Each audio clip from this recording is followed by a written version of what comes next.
Hi, my name is Devon. Um, this is so I want individuals to know basically that no matter where we come from, no matter what our cultural experiences are, no matter where we've been or what our journey is, that we can accomplish a life of change to better ourselves. So let me just give you a little bit of who I am, where I started from, and why I said what I said in the beginning about change. I grew up in a very um, mediocre family. There were struggles. My dad left me. I didn't really know my father as a man or have a man figure. So just to get to the main point is I started out in criminal activity at around the age of 14. I smoked my first joint at 15. I got into criminal activities of selling drugs and crimes, robberies, fights. I grew up in a time of a lot of racism. And as a black man in those days, I fought a lot. I basically didn't know anything else except to fight and defend myself. One of the reasons is that my mom said to me as a young child that, or if I came home crying, she'd send me back to school and she says, fight, you deserve to have all the other rights that all the other kids do. My first experience of jail was 16. It was Don jail. There was no Young Offender Act at that time. When you were 15, you went to 311 Jarvis. When you became 16, you went straight to Don jail. During the course of that time, it was real jail time. There was no visits. Everybody used the washroom at the same time, bathed at the same time. Actually, the gallows were still there. Canada still had the hanging laws, and you could actually um, witness those things being happen at that time. During the course of that time now, I became 17, 18, things escalated. I started doing bigger crimes, jewelry store robberies, thefts. I started to get into real gang stuff, which was, I'm not going to specify a lot of things we did, but let's just say there were things I'm not proud of. A lot of people got hurt. At those days, there wasn't really a lot of gun action, but there was a lot of fighting where you would fight in the streets with brass knuckles in the park against other gangs and stuff. My journey from there was that my mom sent me to Jamaica to learn my cultural perspectives, which in those days it was like, okay, corral. So that brought me back to Canada, made me get worse. My mom tried to bring me to Florida. Stayed in Florida for about 20 years. Out of the 20 years that I was there, I spent about 10 years between Pompano State Prison and Florida State Prison until I finally got deported back to Canada.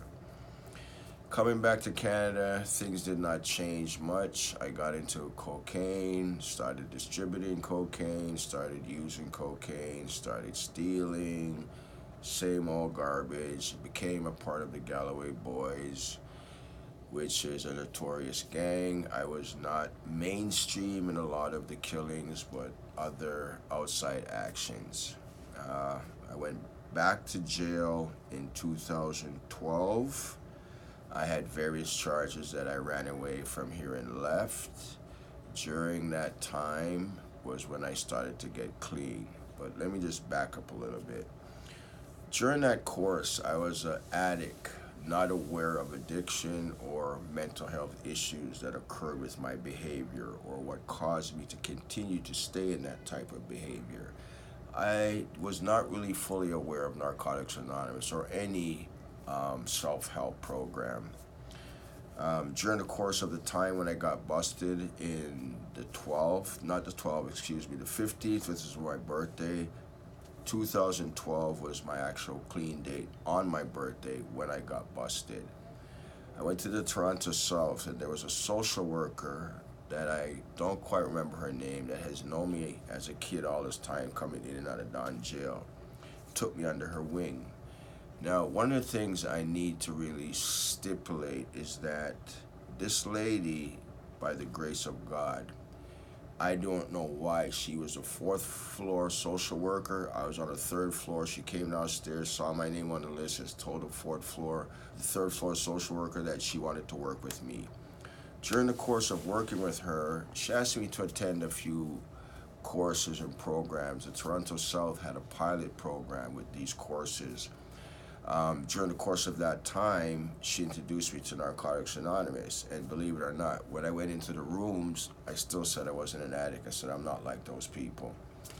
Lo and behold, after a period of my 23 months there, I started to get into a lot of programs and realized just how much, not only that I was an addict, but that I also had mental health issues, which was my behavior. I had stress disorder. I had a thing that they call explosive rage that I'm on medication for to this day. I had insomnia from being in the hole for so many months and times because all I knew how to do was fight. I had a behavioral problem on the range. During that course now, just about before the time I was ready to get out, I got introduced to a gentleman at St. Michael's House, which is Bill. He is a very wonderful man. He actually saved my bed for 2 months prior to me getting out to enter St. Michael's Homes. I got out the Friday, to be honest with you, unexpectedly released 2 weeks before the time I was supposed to get out for good behavior, which I never expected to get. I got home the Friday. I called Bill the same Friday, spoke to him. He said, Devon, where are you? I said, I'm out. He said, are you somewhere safe? At that time, I was at my mom's house. I said, yes. I gotta be honest with you, I was so grateful to get to St. Michael's. I was supposed to be there at 9 o'clock. I ordered a taxi from 6 o'clock in the morning just to get there early. That's how anxious I was to get clean. During the course of that time at St. Michael's, I have to be very honest with you. God had blessed me with so many great mentors. There's a gentleman there that I have to mention his name, which is Owen.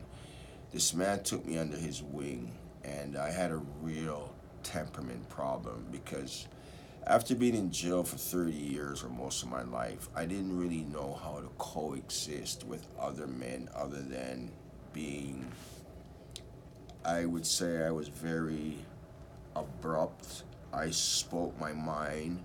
I didn't take shit from nobody. I didn't like authority. I remember the first day going in there, and this is how I ended up with Owen. A gentleman, which was supposed to be my counselor, when you first go to recovery homes, you got to go through the whole 9 yards. And I said, listen, have you ever been in jail before? Have you ever been an addict before? And I actually said, listen to me. Excuse my language, get the F out of my face. You can't talk to me. You never been where I've been. And this is how I got to be with Owen, because Owen had actually walked the life that I walked. He was a great mentor for me. He helped me to learn a great deal of discipline because, to be honest, I struggled. I struggled in that house in such a way that I was the only person in St. Michael's that got the last 6 months program that actually stayed in a room by themselves because I couldn't cope with anybody else. I had behavioral problems. I still didn't know how to live in a open environment with the freedom of another person because I was so used to living in an environment of an 8 by 10 cell where I had to be with somebody where there was no other point for me to do. Here I actually had the freedom, and because of that freedom and not knowing how to control it, I was very aggressive. I also didn't know that I had mental health issues until I started seeing a psychologist, which Owen introduced me to this place called Inner City Family Health Team. There I had gotten a psychologist, psychiatrist, and a counselor and started to learn things about myself. I got into the 12-step program. I did a lot of deep work. After leaving St. Michael's, I got introduced to a lady named Denise, which I hadn't been to school in maybe 25 years. At the time, I had a choice to go to George Brown College or Centennial. I wanted to get into the addiction field. I wanted to help other men. I wanted to show other men that no matter where we are or what we've been through, if we really wanted to do the work, we could change and have better lives. I spent, if I'm not mistaken, a good half an hour on the phone. She showed me different perspectives, and I have to be honest, I was really grateful that Owen introduced me to this lady because going back to school, I had a lot of fears. I went back to school at 52. I wasn't really sure what to expect. I wasn't computer savvy. I had spelling issues. But thanks to Denise, she knew how to see me as an individual and help me to grow. I was closed minded to a lot of things that she opened my mind up to. Fast forward, during the course of my time of being clean, going on 7 years, I have a great job today. I've been blessed to have back my kids in my life. I do the best I can to go back and visit St. Michael and talk to the guys. I have a great job that I really love. I did want to go into the addiction field when I first started. I have to be honest that I have some feelings or mixed feelings around how it's done because I feel that the recovery homes can be revamped for where we are today. I find that when I go into the rooms, there are so much younger kids than there are adults. I feel that recovery needs to be revamped in a certain way because of the fact that, you know, these new policies are legalizing weed, legalizing certain concept of the same issues that we go to school to fight and better our kids with, but here's this government trying to legalize something that they know in their hearts of hearts 10 years down the road is going to create a greater problem. So I have mixed feelings around how recovery is taught today.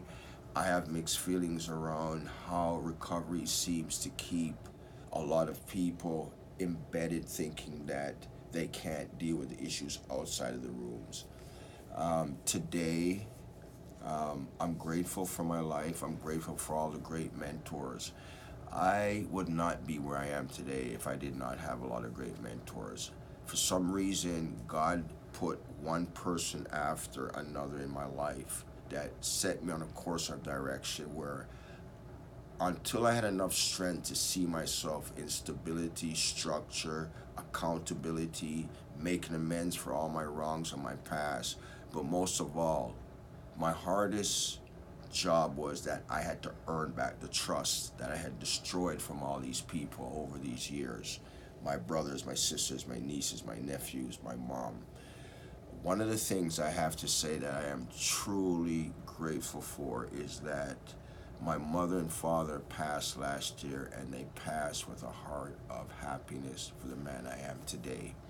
If those people that God brought into my life did not give me a sense of direction and strength to say, Devon, you can do this. And also, I have to be honest, I was never a follower. I never believed in giving up on my dreams. I was taught to have, let's say, a vision board, if anybody knows about that. And each year I was blessed by the grace of whatever you want to call your God or whoever you believe in, that I got to achieve each one of these blessings. And I never gave up in believing on myself. The course of that journey taught me that, you know, we all come up through different cultural teachings, and some of these teachings are misleading because we're taught to follow our parents or our course of nationality, which is not always good in all aspects, especially for men like myself that never grew up with fathers. Mother was father and structure and everything else, and we all know a lot of single mothers out there cannot do this on their own. So I hope that with what I am speaking of today, in whatever avenues that this is going to go, that no matter where we are as addicts or mental health issues, never give up.